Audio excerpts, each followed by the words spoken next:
here's where we are now. What we've learned when we develop athletes, it's best to start with the end in mind. So what's the goal? It could be preseason, it could be the start of camp, it could be in a training block, it could be test day, whatever it is, we're gonna start with the end in mind. So that's now, that's today.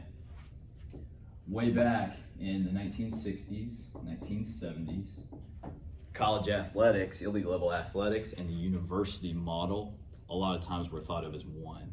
So you had your university. In that, oftentimes you thought of it as physical education. You had the school of physical education. You had people teaching teachers how to become PE teachers, but there was a lot of also other sub-disciplines within that, but we didn't even know them yet as sub-disciplines. Within that also, your instructors of physical education were coaches. Oftentimes they taught basketball, they taught football, soccer, whatever the sport was, they were the coach, essentially. So they taught pre-service physical education teachers who served many roles, but they were also the university model. Okay, one instance would be, you have many, let's say, basketball players, and I'm no expert in how to draw a basketball court here. We have some basketball players that are going to become PE teachers, so they interact with their coach on both areas, so it's very holistic in nature. Now, fast forward a little bit. Let's say, this also predates this time too. But as we move through the 1970s, what you start to see is the rise of big time stadiums, cash, TV. That is really starting to separate. So now you have sports coming this way and you have academics coming that way. So you essentially have sport and then academics, which still labeled as physical education. So when we think about early athlete development, and I'm not talking really about like the Olympics and how we were doing that, but just within the college setting, okay, it was still labeled physical education. Now fast forward late 70s, early 80s, you started having one of the first sub-disciplines emerge, and we called it athletic training. Now you're gonna see a lot of different words: athletic medicine, sports medicine. Everybody has their own terminology, but it was originally athletic training. That was the first branch out of physical education, and you had AT. They did it right though, because they started to have formalized training, both in the classroom and experiential learning out on the field. They actually were working with people, okay? Over time, they started to have licensure as well. Okay, fast forward even more. On down the way, you have the rise of many sub-disciplines. Okay, so now you have strength and conditioning, you have performance psychology, and I'm gonna slaughter that, okay? You still had AT. You started to have low level types of rehab gurus. You had some low level sports science, but it really wasn't what we see today. And then now fast forward, what we're trying to do is to take each one of these sub-disciplines and put it together in what we call an athlete-centric model, which is sports performance. Okay, so a little bit of the history, and it's a rough outline. There's every university may be a little bit different. Elite level sport may be a little bit different, but broad scale, that's how we've emerged. Now the thing is the reason why we need this sports performance model,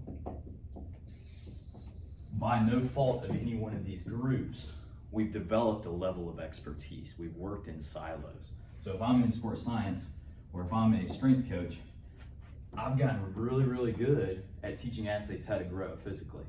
If I'm in performance psychology, I've become an expert on my subject area. So that because of the levels of expertise, sometimes there was not conversation. So when we flip it and don't look at our expertise with the individual athlete, we can take each one of our sub-disciplines and drive the athlete forward. Questions with that so far? Okay, so then how do you make one of those models? And Carl, Coach Galt, and myself, we in the summit, we kind of talked about this, and we want to talk about 4 elements that are key to driving this. And these are philosophical. It's one way to do it. There's a lot of different ways, but the first is what I've already mentioned: is we want to, 1, keep the athlete at the center. That's in every decision, that's in every action, that's in every plan that we make. The athlete's got to be at the center of every single thing that we do. Okay? The next one is it's all about communication. Now, the cool thing about communication is it, one, needs to be accurate. I need to be able to talk to people, but it also needs to be timely. I need to do it with tempo, fast, without a lot of obstructions. Okay. My third one is an emphasis on planning and evaluation. Now, both of these are related, but they are separate. Okay. So planning, just like I drew this timeline, I started with the end in mind, my goal, and then I'm just working backwards, focusing on how I'm getting here. Not always looking there, but focusing on what I'm doing because I know where I'm going. My plan is everything. It doesn't mean we can't adjust the plan, but the plan is where I'm going to start. Now, this digs a little bit into the sports science world, but also within coaching, within just overall training. Evaluation is just looking back at my plan. It could be objective. We're going to talk about some technology here in just a little bit once we get back to the lab, but it could also be subjective, like your coach's eye. Okay? A big part of this too is being fluid. Okay? When I'm fluid with my plan, I can adjust based upon the response of my athletes, the team, thinking about the team as an organism almost as itself as well. And then finally, you're going to see a lot of this in how we operate, like how we're sharing with the video, is we want to create a learning organization.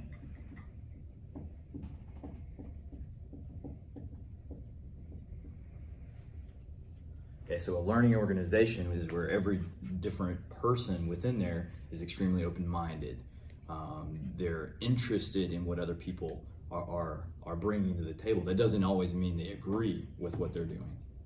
But let's say Adam and I are working on a unit, and his area of expertise is operations, and mine is learning. If I have an extreme bias toward an operation, I may not listen to him. But if I'm open-minded, it doesn't mean we're always going to agree or agree to execute something the way he wants to do it. But if we're open-minded, we can come to a solution. Okay? Basically, we're always seeking truth or what works for the current situation over being right.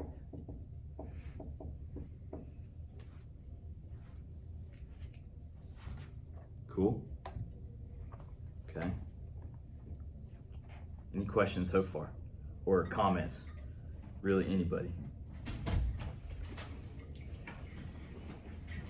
All right, we'll move on. I'm gonna make sure I get this on video. Talk to me now. So the biggest thing we've been talking about to this point is what's sports performance and how do we develop this type of team. Okay, we talked about all the different sub-disciplines. We talked about how we keep the athlete at the center to build this team. Now, we'll go a little bit into what our department is. And at Penn State, we call it Applied Health and Performance Science. Okay, and we'll get into that at another date if we can, because I want to get into this idea of the science piece here.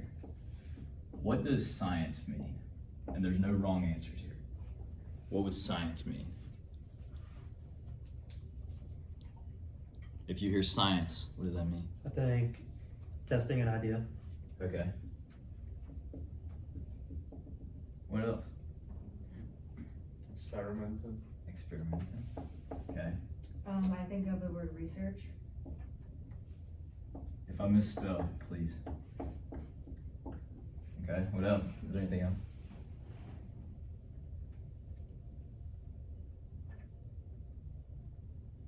What about if we just lump it into one word called inquiry? Science is nothing but inquiry. It's like, hey, I had this athlete. She is developing. How? Okay, we have a plan.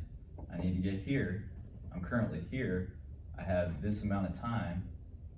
How do I get to that point? Knowing the different principles associated with adaptation, I can't go in a straight line. So maybe I need to vary. Okay, so inquiry is just asking why. That's what science is. Okay, when we're thinking about science too, we'll end on 3 points. One is evidence.